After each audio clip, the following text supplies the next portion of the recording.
Welcome to the Houston Hustle, the podcast that spotlights the movers, the makers, and the doers shaping the city we love. Each week, we sit down with Houston's top entrepreneurs to talk who they are, how they built it, the principles that drive them, and what success means beyond the highlight reel.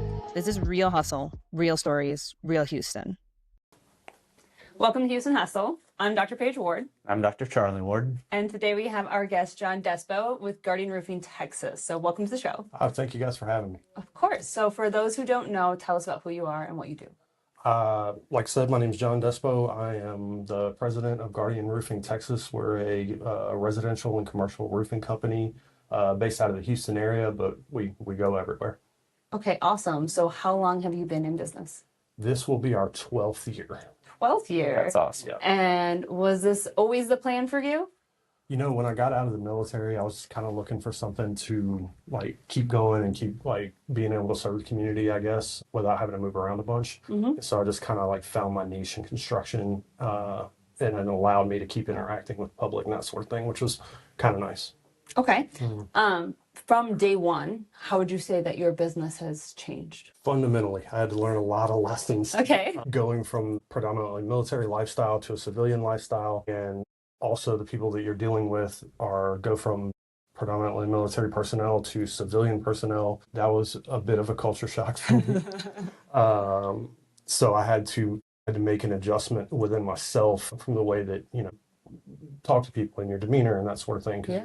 You're used to doing it such one way for so long and so many years, and then all of a sudden it's okay, you have to do it a completely different way now, or people are going to think you're a weirdo. So yeah, I had to make those adjustments, and we did. So it helped out with the business.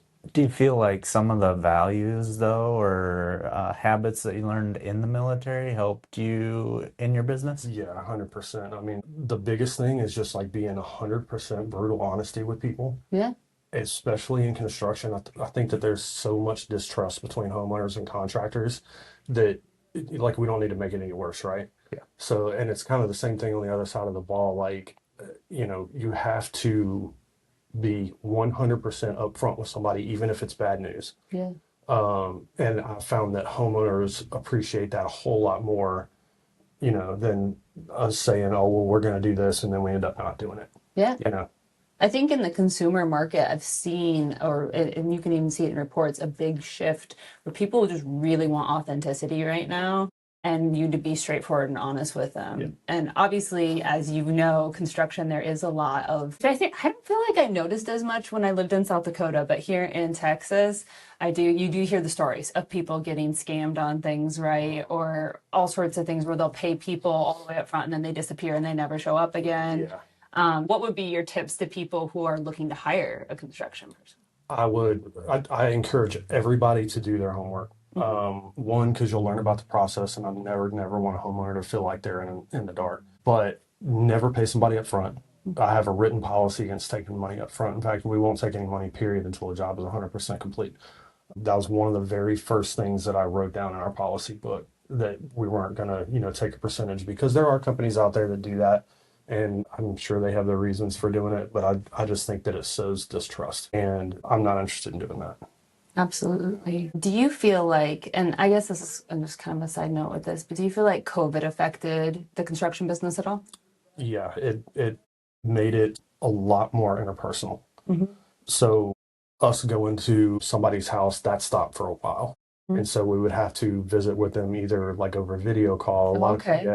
And a lot of people weren't comfortable, because people were scared and they were nervous. But, I met with my vice president and our project managers, and I just told them, I said, look, you're going to have to handle people with kid gloves while this is going on, because nobody knows what's happening and everybody is scared. So just be patient. And we would ask customers to be patient with us as well, because everybody, business owners, we were navigating through this fog of uncertainty, because we don't know what's going on, and we don't know the rules, and we don't know how people are going to react to it. And so, it was a learning curve for sure, but a good one, because it drove a lot of business, especially in the residential market, because people were at home all the time. My wife included. You know, they're at home a lot and they start looking around going, what can I do here? They just start noticing things that they generally wouldn't notice if they're at the office 5 days a week. So it did help, and it also helped us interpersonally wise with our customers. Yeah, no, we talked to an air conditioning HVAC guy, and he was saying the same thing that during COVID, people were home all the time and they realized like how their AC units ran during the day, which they never noticed before. Yeah. And so it did change the game a little bit in what people wanted and the demand. Yeah, it was difficult in the very beginning because, like I said, everybody was kind of afraid of what was going on, and we had people call us to their house, and as soon as we got there and knocked on their door, they were like, "We're not interested," and because they didn't know what was happening, so we were kind of like, "Okay, sorry, if you need us, call us." But from there, it evolved into people becoming more comfortable. As more information got out, we were able to kind of resume normal operations. How many employees or how has your company grown over the 12 years you've been in business? One of my big things was, especially from the very beginning, is you have to be very, very careful about who you hire, especially in the contracting industry, because when you're not there, they are the face of your business, like it or not. So if you willy-nilly hire, 10, 15 people and just put them out in the world, that could wreck you if you're a small business just starting out, because people talk. Google is powerful, Facebook is powerful. The Woodlands moms groups, they run the world. If you make them happy, great. If you make them mad, they will put you out of business. But as far as the hiring process, I'm pretty astringent about who we put out there, just for that reason. What does your hiring process look like? Depending on what the position is. So like if we're hiring a project manager for certain, we'll talk to them and we'll interview them probably 2 or 3 times before we even think about onboarding them. And then we have a 90-day period where they roll around with either the vice president or another project manager, but everybody rides with me for a week. Oh, wow. Okay. Everybody. And so you ride around in a truck all day with somebody for 7 days. You're going to get to know them. You will figure out who they are. And they'll figure out who you are. And that's just as important. No, for sure. Because I don't want to work with somebody that, I'm not aligned with, that sort of thing. But is that something you kind of talked to about them about, is like what your core values during that time and like what the culture of your company is? Yes, in a roundabout way. I don't want to like stick my foot off into somebody's business like really badly if I don't need to. But 7 days in a truck with somebody, going to lunch with them, that sort of thing. You can get a pretty good gist of who they are, because nobody's going to fake it for that long. Yeah, absolutely not. They're going to have their moments for sure. They're going to have their moments, So, but yeah, once that onboarding process is done, and then we put them out in the field and they ride with a project manager until the new hire tells us that they're comfortable. So we will not like cut them off and put them out in the world until they say they're cool. No, that's awesome. Go ahead. What are some difficulties that you've faced as you've grown and developed your business? The mistrust thing is huge, because like the contracting, and especially in the roofing industry, because there's been so many bad things happen to people, there's almost like a predisposition to not trust you. And so if you knock on somebody's door, whether it's a referral or not, or somebody that just called or off the website, you can just expect that they are leery of you as soon as you show up.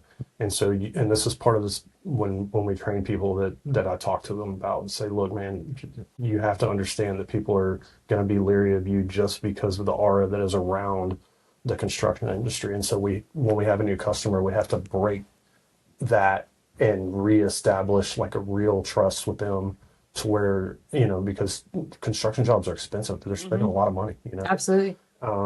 We always try to like tell people to go do their homework up front and say, look, here's a copy of our commercial insurance policy. Here's our website. This is my personal cell phone number. If you need me, call me. Like that sort of thing is super, super important with people, especially that have been maybe burned in the past by someone. So we just try to make and establish that connection right up front before we even start talking about money or jobs or any of that kind of stuff. Trust first. How do you feel like you navigate? Because I feel like the roofing and really any contracting jobs industry is very competitive, especially here in Texas. How do you navigate your marketing and all of that? You have to that's kind of like a two-sided question. The thing with Houston is that there's so many roofing companies here because you don't need a license, Okay. which is crazy to me. Yeah, Yeah. that is wild. You can just like stick a ladder in your truck and be like, I'm a roofer. I'm a roofer and I'm gonna go around and knock on people's doors and that sort of thing. Which we have a policy against knocking doors. I don't let people do it. I don't let our guys sell that way. I think it's super annoying. I think it trashes up the neighborhood. I don't want somebody knocking on my door, Sunday at 2 o'clock. Right. I'm not gonna do that to somebody else, you know. But yeah, there's so many just 1 and 2 man companies out there that you have to you have to make yourself like seen.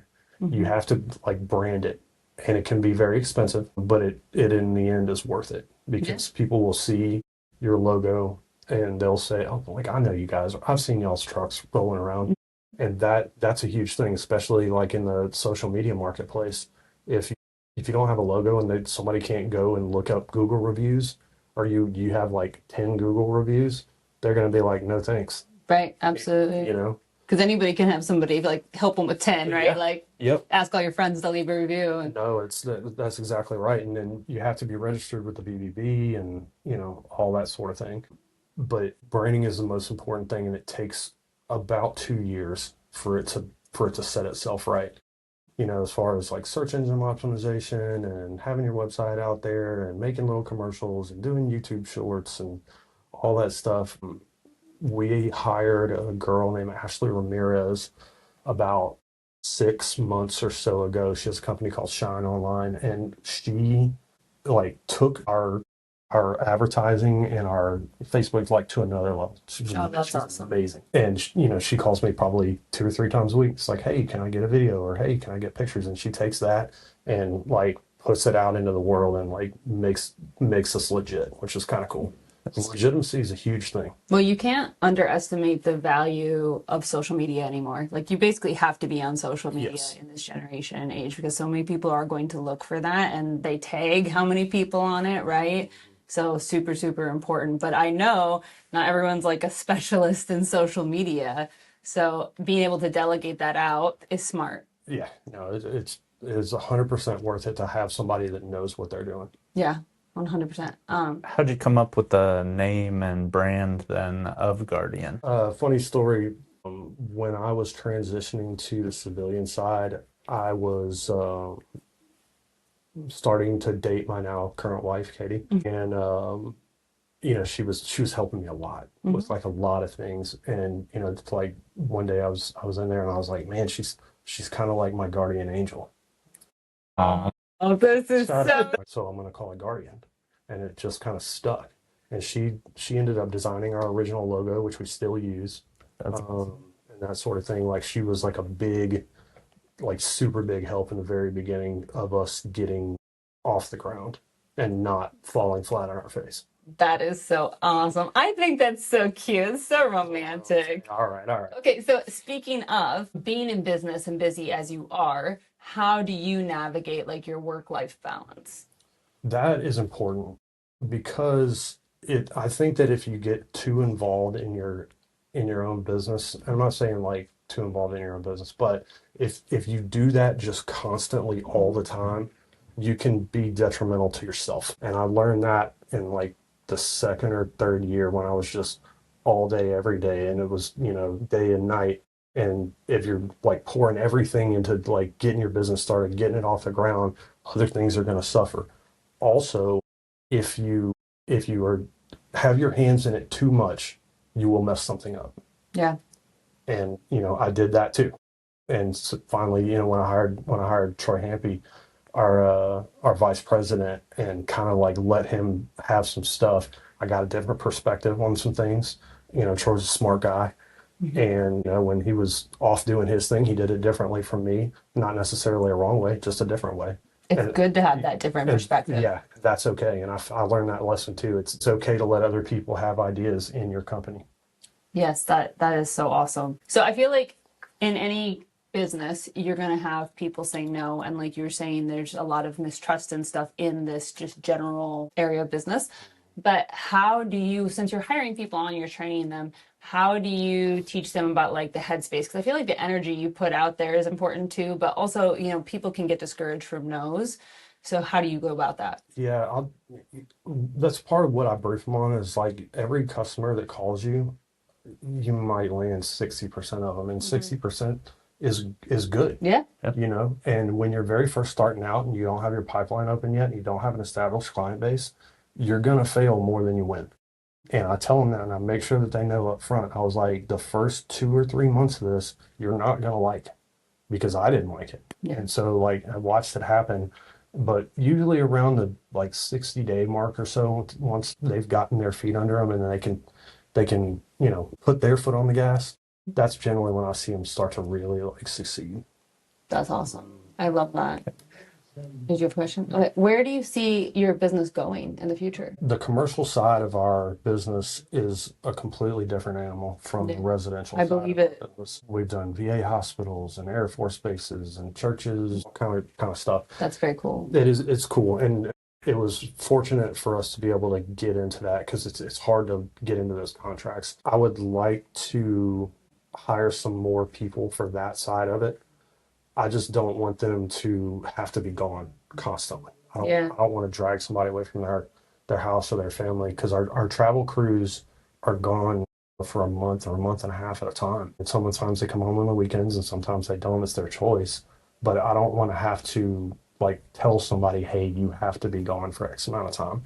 I'm a family-based dude, and so like I don't Absolutely. want to have to do that to somebody. But as far as the commercial side, I mean, it kind of does its own thing. Once you get in with the bigger construction firms and they know who you are and they know that they can trust you and they know that you're not going to miss trade deadlines and you know you're going to have the job done when you say, that's big for them. And so like you'll develop your reputation with those guys and they say, all right, well, we've done 3 jobs with this company and they're not a pain and they don't cause us problems. Call them up and hire them. They don't even care about your bid process as long as they can trust you. They don't care. No, for sure. Yeah. I mean, I know y'all did our previous house roof, our first house that we had in here. And my neighbor at the time, he had a different crew come and they were a little bit cheaper, but you know, that there's always somebody to do it cheaper because he's always finding those. And I was like, absolutely not. You guys did such good quality. And that's what sold me was just like the quality of the process, the people, every aspect and touch point of it was so good. Yeah. And I think that will stand for itself over time. Well, thank you. And we do tell customers that sometimes because they'll be like, well, you're X amount more expensive than, you know, whatever company. And sometimes we're cheaper. You know, we're not. You don't want to be, it's not a race to the bottom either, right? It's not. But I know customers are concerned with dollar amounts. Yeah. And I understand because I'm a homeowner too. Exactly. You know, but at the same time, we can't cut corners. Right. You want the quality. Yeah, I would rather another company do the job than us do a bad job. Yeah. That's just the way I think about that. No, that's awesome. Okay, so I have a fun question for you. I always like to ask this of people. What is the weirdest thing you've come across in your business? Oh, man, let's see. PG wise? It doesn't matter. It can be any of it. No, I'm not. You're like, some of it I'm not even touching. Yeah, I've had some weird stuff happen because you're in the general public's houses, so Yes. you don't know what you're going to walk into. Probably about 3 months ago, I went to a customer's house who had called me, and she was an older lady. And when I got there, she had a glass door that would be a screen door, but it was glass, and her front door was standing open. Okay. And so I went to go knock on it, but as soon as I went to go knock on it, I could see her. She was laying across a mattress that was in her living room floor. And I won't say her name, but I was like, ma'am, are you okay? And I'm knocking on the door. She's like, yeah, come on in, John. I said, okay. I was like, I don't know if I want to, but anyway, I went in there and I said, hey, are you okay? And she goes, yeah, I sprayed some nose spray in my ear and it threw my equilibrium off. And I've been laying here ever since. And I was like, do you want me to call you an ambulance or something? I didn't know what to do, you know? And she was like, no, this happens all the time. What? You know, I was like, okay, so do you want me to look at your roof? She goes, yeah, I'll just be in here and just let me know when you're done. I was like, okay, ma'am. And I just went and looked at her roof and left her laying across this mattress in her living room because she hosed herself in the ear with nose spray.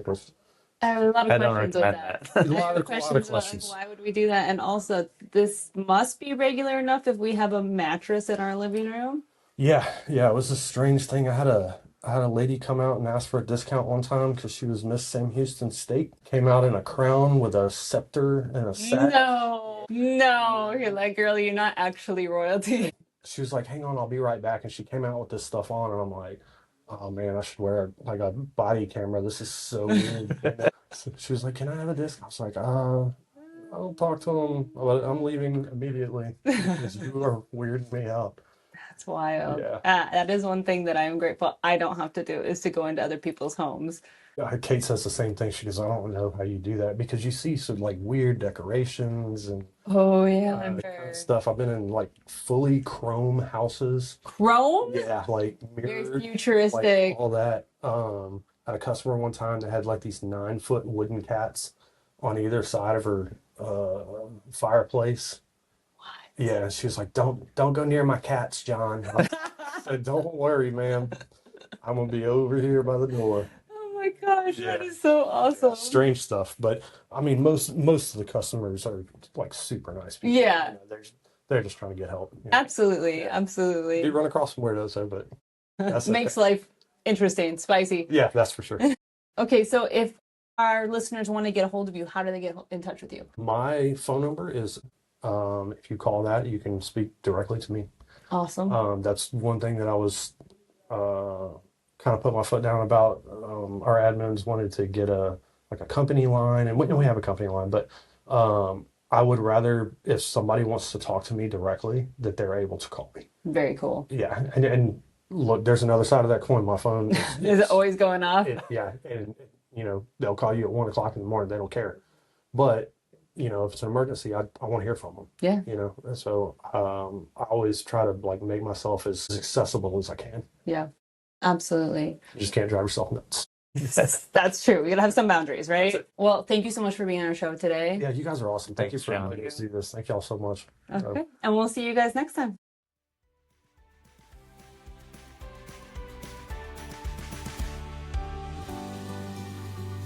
You've been listening to Houston Hustle, celebrating the entrepreneurs who are shaping our city. If you enjoyed this episode, subscribe, leave a review, and share it with someone building their own dream. Until next time, keep building, keep learning, and keep hustling.